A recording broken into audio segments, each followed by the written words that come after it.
Oh, what is good, ladies and gentlemen? We are back with another Try Not to Grin. Oh my god, I am roasting, but this sweater is way too bright.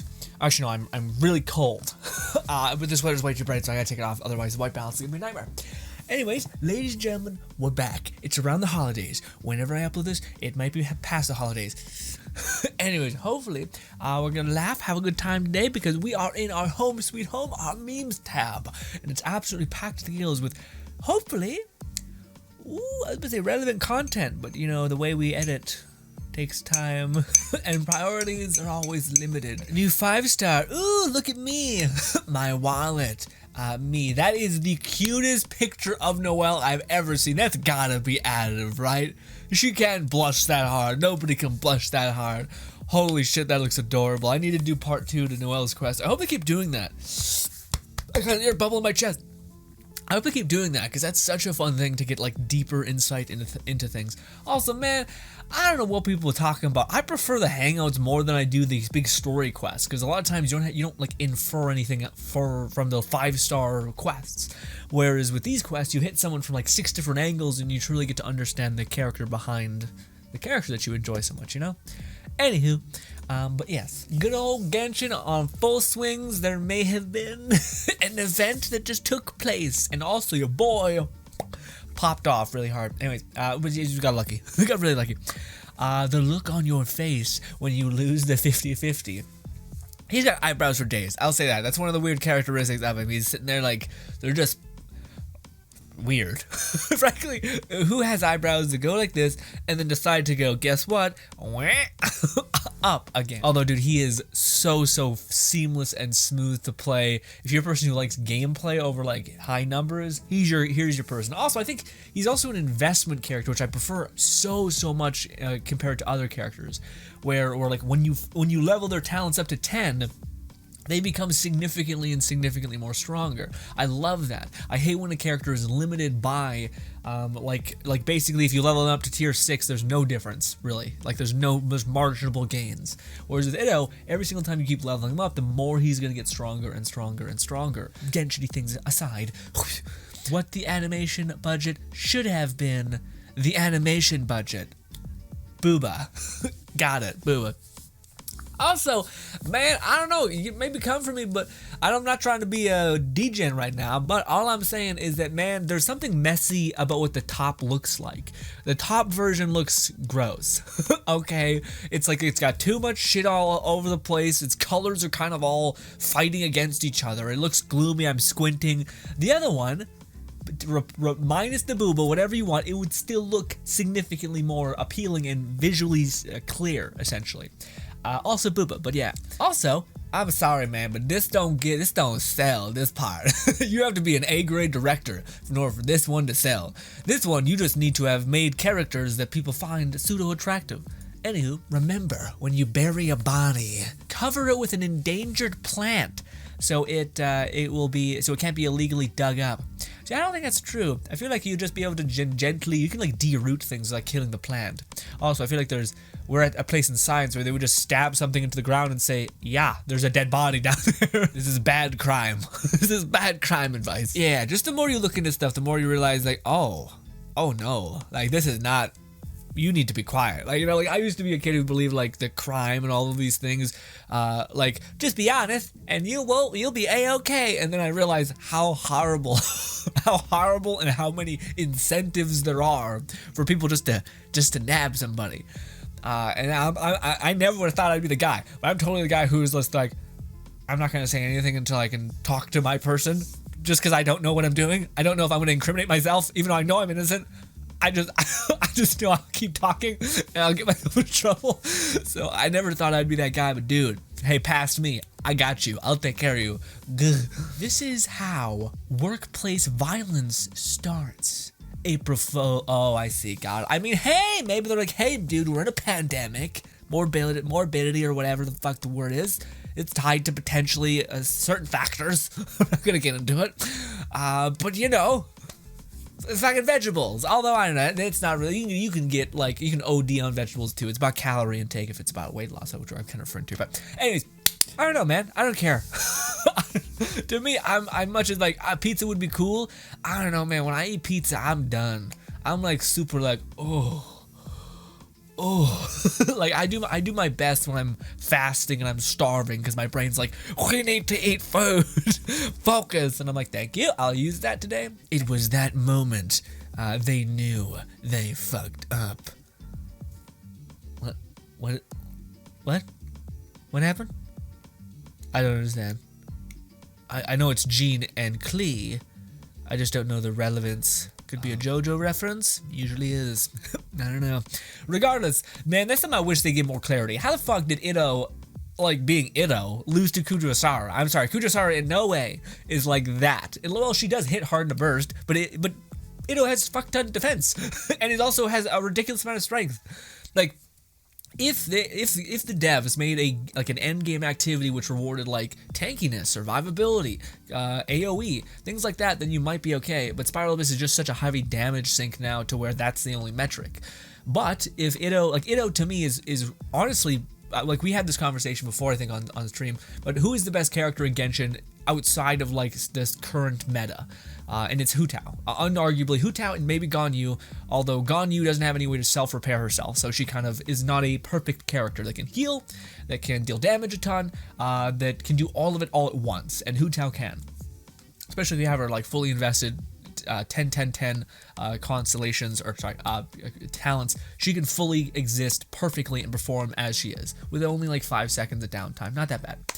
I think, what do you call it? In my experience, with my version of Ito, he's similar. He's not able to dip into the high damage numbers as her, but he does hit faster than her, given you don't have C1. If we're talking about like base characters. Fun conversation. I digress. Pepe Punchin. My mom, who turns off the Wi-Fi. Me, who plays offline. Dude, I never got this. I'm blessed, I realize. But also, I told you guys this about this beforehand, but my whole childhood thing, I'm not sure if you guys can relate, the reason why I love video games, anime, and like TV shows so much, is because I never got to experience it when I was in my younger life. My younger life, we were in a cul-de-sac, we were biking to convenience stores, we were just biking everywhere, we were doing tricks, busting our asses, causing life damage that was going to hit us when we hit 40, all these things. That was our life, baby. No video games, I with the exception of like Ratchet and Clank, Jack and Daxter, and maybe Fallout New Vegas, which is a good palette. But yeah, no, my parents were like, oh, he's whatever. Like, they were like, he's only playing video games all the time, you know. Also, I feel like your parents also just want to touch base with you. I feel like this is the main, like, if your parents are ever like, I'm gonna turn off the Wi-Fi, talk to your parents, communicate, make their day, tell them some nice things, tell them about yourself and how you see the world and where you're going and how you're gonna get there and your plan to do so. I feel like then they'll be like, okay. But also that gives them the power to understand when you're falling short. And also that's a good thing because you want to attain your ambition, your ideals, etc. So to me, I don't know. This is an interesting one, but I feel like if you're just honest with your parents and you lay out the plan of how you are going to get there, and as long as those things seem to get met, you'll be good to go. Now maybe your parents just don't want to talk to you. I don't know. There's definitely ways for this to fall apart. But the idea of you're like, fuck you, mom and dad, I play games offline, so I don't need you. It's like, bitch, you got some nice parents. My parents would have just came in there and ripped out the fucking, like, broke my whole Xbox and be like, excuse me? Who the fuck? That's disrespectful, which is also why you never disrespect parents. And if you got good parents, because you don't disrespect them, they give you a whole bunch of wiggle room. Essentially, as long as you keep a tone in the right order, you're good. You experience the grace of like good Christmas presents, support and love. But yes, no tone, no bitchy tone. It blows me away when some of these people can say, call their mom like a bitch, or say fuck you to your dad. I don't get it. I don't know how that even, yeah. I'm just like, what? Oh my god. Class, does anyone know anything about anime? Me. Step aside, peasants. My time has come. Yeah, right, you filthy degenerate. No one wants to hear about your harem shows. Also, what the fuck is your person talking about anime? Or you just got goofed. Your teacher's gonna be like, hey, does anyone know about anime in this class? And then you're gonna stand up and they're gonna be like, haha, that was porn or some weird shit on the fucking thing. Or there was a furry drawing found in the library underneath books and everyone's worried about it. So it's you. Congratulations. you got goofed. Anyway, when you finally get to an anime from your watch list, I'm sorry, I made you wait 3,000 years. Dude, you know what's even worse? Is like, to me, I wait. I have a bad habit. I told you guys, but I save good shows because I know they're good, and I know like eventually I'm gonna need them. Because I'm like, it's boring. I'm uninspired. You watch a great show and you're like, oh my god, that was amazing. You're feeling happier. You're feeling more creative. You're feeling more the ability to try things, etc. But yeah, man, I have so many shows which are just on the back burner. Like, again, I just made a video a couple days ago. Not a couple days, it was a long time ago. But ReZero and how I finally just watched season 1. And I was like, oh my god, it's so great. And the whole time I was sitting there, I was like, I am so late to this party. Ain't no one watching this. And so shockingly, it was one of the better anime talk videos I had, which I guess is just popularity. But even still. Awesome, lovely show. Can't wait to watch season 2, although I still wanna, again, it's such a good show that I still am doing the thing I do where I'm like, well, let's put it to the side. It's good. It'll be a warm embrace. Well, no, it'll be depressing for sure, but yes, it'll be there whenever we need it. All that. Also, what is this? Gonna tell my kids this when Cowboy Bebop first arrived. Oh, that'd be a cool cast. Although, dude, I don't know. I don't want to talk about it because it will just diminish anything I ever say ever. But I like most things, okay? As long as I can have fun and I can gravitate to it, I'm kind of okay. Everyone's gonna hate me when I say this, but as a person who watched Avatar: The Last Airbender sporadically, and my brothers never told me when it was on, despite I loved it so much, when the movie came out, I was just like, this is cool, like fucking power effects. I was like, this is a really cool, like wind magic, how neat. And everyone's just like, I can't believe it. I can't believe they ruined it. And I'm just like, I thought it was kind of cool. Because I just had nothing to compare it to. Also, I didn't have like the nostalgia weirdness to it either. That's another one, man. Like Dragon Ball Super, I did watch a lot of Dragon Ball, but I don't know, in my heart of hearts, in my maybe fucked up soul, I was just like, it was fun. You guys see powers and like kung fu-y things. I'm talking about Dragon Ball live action Western version. Or I think it was kind of neat. He did some fire Kamehamehas. I didn't even know that Piccolo was Piccolo essentially the whole time though. And I will say that was a goof. But anyways, yeah, the only movie that I can truly say that I've like really despised to the point where I'm like, this is just awful. It's Ghost Rider 2. And I really like Ghost Rider 1. So I don't know. I'm all over the place when it comes to this, but I don't know. I've never felt more disconnected with certain people. But I also do understand nostalgia. Like if I watched and read a book or experienced a TV show when I was in my younger years and had that resonate with me, that would carry so much more weight, which I didn't carry into me in watching the movies, right? But also I really like Dragon Ball. But I don't know, I guess I just turn off the part of my brain that's trying to look for shit, and I'm just like, it's fucking cool powers. I'm the masses, for sure, because I think both did well, but were hated. But anyways, same thing, I loved Venom. I thought Venom was just a cool fucking time.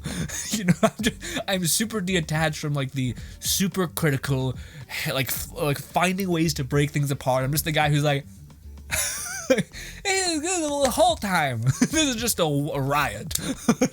He's just throwing spells around. I don't know. It looks cool. My brain's like, ooh, I can imagine this later. With that being said, though, I'm happy. So I don't know who's right. Are you right because you hate more things, and I'm just happy-go-lucky me in the corner, like? I mean, I'd rather be me in this instance, you know. But to each their own, of course. But again, I've listened to like the criticisms for both of those shows, and I'm like, yeah, I guess. I don't know. I just can't help my brain that focuses on the funny, goofy, fun parts about it. But anyways, I've ostracized my audience. But I love you, even though I'm sure you feel a way about me now. Megatron getting punched and then just what? Where am I? Oh, Isekaied, dude. Holy shit. Although, isn't Isekaied like when you get pseudo-wronged? Like, you have lived a more chill, but like, I feel like Isekai life is like when a god takes pity on you. It's when you haven't lived an amazing life, but you also didn't live a cruel one. And then the gods are like, all right, fuck it. Here's a do-over. And you know what? Fuck it. Here's a thing. Here's a little trinket to make you have an advantage in this world. Question is, are any of us, me included as well as you, deserving of being Isekaied? I don't know, man. I kind of want to like be here with the people I love quite a lot, you know? If I'm old and crusty, then I'm like, you know what? Fuck it. But also, again, that's like the beautiful, one of the most beautiful like philosophy kind of lessons is if you had the ability to do everything that you just lived again, would you do it? And most people are like, that's insane, that's so boring. No, of course not. Or people who focus on the suffering and the negativity of the world, they'll also be like, no, it's just painful, I'll just go through the same horror again. But if you experience bliss, wonder, if you had this impossibly perfect moment like getting married, having kids, experiencing a movie, or just a lot of tiny happy experiences where you focused on that, I'm sure you'd be overjoyed and excited that you could experience that again. And same thing if you could experience that thing with the woman that you loved or the man that you loved or whomever you loved, the friends that you made that you would have loved to have those experiences and those times again. Again, the caveat to the like moral quandary is that you would remember, you would be going through everything knowing what it would be, but kind of not, because your memory is faulty. But then the more like stacked version is that you would basically forget everything that you just went through and run it back again, which to me is like, yeah, of course, then you would get to experience everything again perfectly and as wondrous as it once was. Or, and this is the one I like the more, should you aim to live your life so that even if you did know it was coming, it still wouldn't take away from the wonder and excitement and love and happiness that you felt along the way you went. I don't know where this came. Isekaied. That's what. Yeah, Isekaied. I don't know if we're all worthy. Who knows? Yeah. Anyways, tangent. Your motherfucking life ends 7 seconds from now. Yeah, because you got Jung Lee's shield going, you got fucking Ryan Shogun debuffing your ass to cryo, and then you're sitting there like, come on, just wait for it. But see, dude, to me, this is the best example of like, yes, Eula is ungodly strong. She has tons of power, and in some cases she has less of a problem as others, where her base attack can actually hit for like 12k, maybe like 15k if you have her hyper leveled up and invested, maybe even 20k on occasion. But Itto hits super fast and his base damage is constant. So for me, I don't know, I just find that he feels significantly more satisfying because you're not like slowly but surely like building stacks to expand. You're like hit, you have max stacks, and then you just expand like a Beyblade and start swinging like a madman, and then you're like, hell yeah. And then you got this giant core dog that just hitting in like stupid wide radiuses. Feels good. Also, you're tanky as shit, so you don't even need Jung Lee's shield, you know? So he just feels like to play. I have both. I have Eula and Itto. I think Itto is just insanely fun to play. Also, what is this? My profile pic, me in person. Okay, so I don't mean to be that guy, but the one to the left seems excessive. It's not that, again, women look good for women. They don't look good for men. The one to the right looks excessive as well in terms of just like fucking. But I don't know. Also, I don't know, man. There's also certain features like big lips and such that just look fantastic, generally speaking, you know? But I don't know, dude, the eyebrow situation just is a lot. It's a lot for your boy. It's a lot. For girls, they're like, it looks perfect, honey. Don't listen to him. And I'm like, sure. I grounded my kid, and this was his response. Ripped off all of the packaging. Satan 100%. Again, man, I don't know where you grew up. I don't get it. I don't know how you can do this and not get your ass whooped. I don't know what everyone else's my child was beautiful, loved it, would not change a single thing about it. But you do not do this to your parents. Your parents are not having this, or at least my parents were not having this. Also, it makes sense. Like, you should be grateful for a lot of the things that they gave you. Again, some people have examples of like horrible shit that they went through, which I agree with. It doesn't, just because someone's your parent doesn't mean they are your parent. Anyways, my point is that like, I don't know, my whole life I thought the same thing where people were like, my son like did this thing to me, and I'm like, I don't know, man. We got grounded, sure, but actually no, we didn't. We didn't really get grounded. We just got like a no, bitch, not today. And I'm like, okay. And yeah, I don't know. Maybe we were just really like, but also my parents weaponized love a little bit, where they were like, hey, I guess I'm just the worst parent in the world, and all of my brothers, including me, crumbled immediately because we're like, no, you're pretty great, and you always take care of us, and we always feel loved. So the fact that you're diminishing your importance and impact is not okay with us, and then we would crumble. Anywho, study. Instagram is the worst social network for bullying. Kids who grew up on Xbox 360 in game chat, weaklings die. big deal. I call bullshit, man. As much as I agree with Halo being brutal, to me, it's the subconscious parasitical relationship that Instagram does with a lot of people. Which, by the way, this is kind of kind of a hot take, but you are the problem. I'm the problem. Anyone who allows, like, the Instagram itself is an algorithm that just feeds you what you engage with. And if you keep engaging with negative stuff, then you're participating in a gluttony of your self-emulation, essentially. It's no good. And I say this having come from a different avenue of YouTube, where I used to be subscribed to a lot of like commentary channels that used to just tear things apart. It's funny because I mentioned how I enjoy most things, but I also want to see the other side of things, so I watch those videos. But I did notice that I was getting like pretty, like I didn't get happy watching those videos afterwards. I got frustrated, I got annoyed, I felt more agitated because I was kind of like, I just sank into like annoyance, frustration, and like anger essentially. Just from these commentary channels showing things and giving like proper debates, and I felt like, yeah, they're right. I'm in the hate bandwagon. And then I was like, you know what? People say this stuff for Instagram, and I always think that YouTube's different. But if I am truly to become someone who can weather this storm, which is an inevitability, then let me see if I can actually do it. So then I went and I unsubscribed from a lot of the channels that were like these commentary, constantly negative topic kind of coverage channels, and then I kept bookmarks so that I just could go back to them and resubscribe if I thought like this was not it didn't actually have an effect. I felt significantly happier, and I didn't look back. So to me, but also again, I do think there's a contender for like, I don't know, man. Like, I don't know how many people had a bad gaming experience and then pondered suicide, whereas apparently the causality between like, I think it's like 13-year-old girls and Instagram and like depression is crazy. But also women are evil to one another. Men just call each other a pussy or a baby, or like racist obscenities. Women will go down to the core of who you are and just be like, oh yeah, and then they'll segregate you to a part of a community. So they'll exclude you from the friend group. They'll talk shit about you. They'll start rumors. They'll completely bottom out your social standing. It's like, and boys are just like, what the fuck is that? Jesus Christ, just punch me in my face. I do not need this. Oh my God, dude. I'm sure there's dudes who could be the same bit of business. I just have seen this is just a repetition thing I've seen, which my mother backs up, and every lady I've ever talked to have also backed up and be like, yeah, it's evil. It's just scorn like you never felt before. Anyways, ladies and gentlemen, thank you so much for your time. Hopefully you guys do enjoy the rest of your day. We will continue down the rabbit hole of our lovely memes tab in the next video. I hope I can see you there. Thank you kindly for your time, and goodbye, my friends. Also, we stream a lot. We stream a lot now. Where is it? Right here? Right here. Boom. We stream a lot. Twitch and YouTube, baby. 5 p.m. Mountain Time. Hopefully I can see you there. Bye.